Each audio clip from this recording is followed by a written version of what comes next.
నేను ప్రమాణ స్వీకారం చేస్తూనే టీటీడీ ఈవోని అపాయింట్ చేసి తిరుమల ప్రక్షాళన మొదలు పెట్టాలని ఆదేశించాను.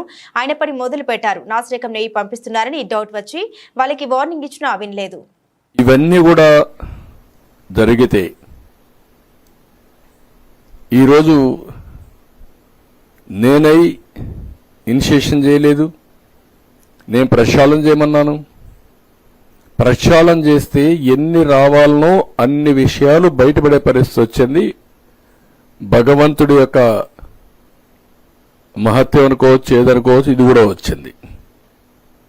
ఇప్పుడు వచ్చినప్పుడు ఒక రాజకీయ పార్టీ ప్రవర్తించవలసిన తీరు, ఈరోజు ప్రపంచంలో ఉండే హిందూ మనోభావాలు దెబ్బతిన్నాయి. ఆ రిపోర్టు బయట రాకుండా దాచిపెడితే అక్కడ ఈవో గాని మిగిలిన వాళ్ళు గాని రేపు ఎప్పుడన్నా బయట వస్తే మనోభావాలు ఏ విధంగా ఉంటాయి? ఆ రిపోర్ట్ వస్తే మీరు స్పందించి చేసిన తప్పుని క్షమాపణ కోరి, మీరు కనీసం బుద్ధి జ్ఞానం ఉంటే, మనోభావాలపైన గౌరవం ఉంటే, మీరు చేసినది తప్పు క్షమించరాని నేరం. ఇప్పుడే కాదు, చరిత్రలో ఎప్పుడూ క్షమించరాని నేరం ఇది. ఇది చరిత్రలో మిగిలిపోతుంది. తప్పుడు పని చేసినప్పుడు మీరు చాలాసార్లు చూసాం. పోలవరం రివర్స్ టెండరింగ్ అన్నారు. ఏమైంది? ఏమాదా చేశారు మీరు? మొత్తం ఈరోజు 6 ఏళ్లు వెనక్కెళ్లిపోయే పరిస్థితికి వచ్చింది. మళ్ళా ఎదురుదాడి చేసేస్తున్నారు. దీంట్లో కూడా మీరు చేసి తప్పుడు పని చేసి మళ్ళా ఎదురుదాడి చేసే, అంటే మీరు చేసిన తప్పని, మీరు చేసింది రైట్ అని సర్టిఫికెట్ ఇవ్వాలా?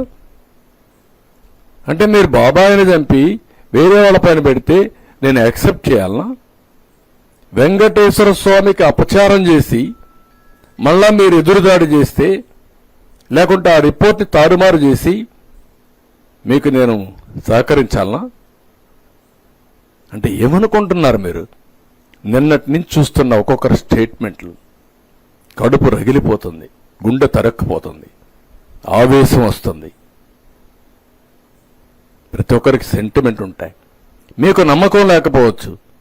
నమ్మకం లేకపోతే మీరు దూరంగా ఉండండి.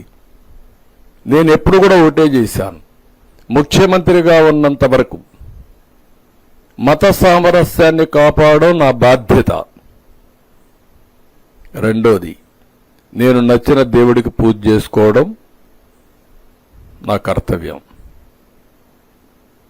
అట్లని చెప్పి వేరే మతాలను ఎప్పుడు కూడా నేను ద్వేషించడం కానీ అపచారం చేయలేదు.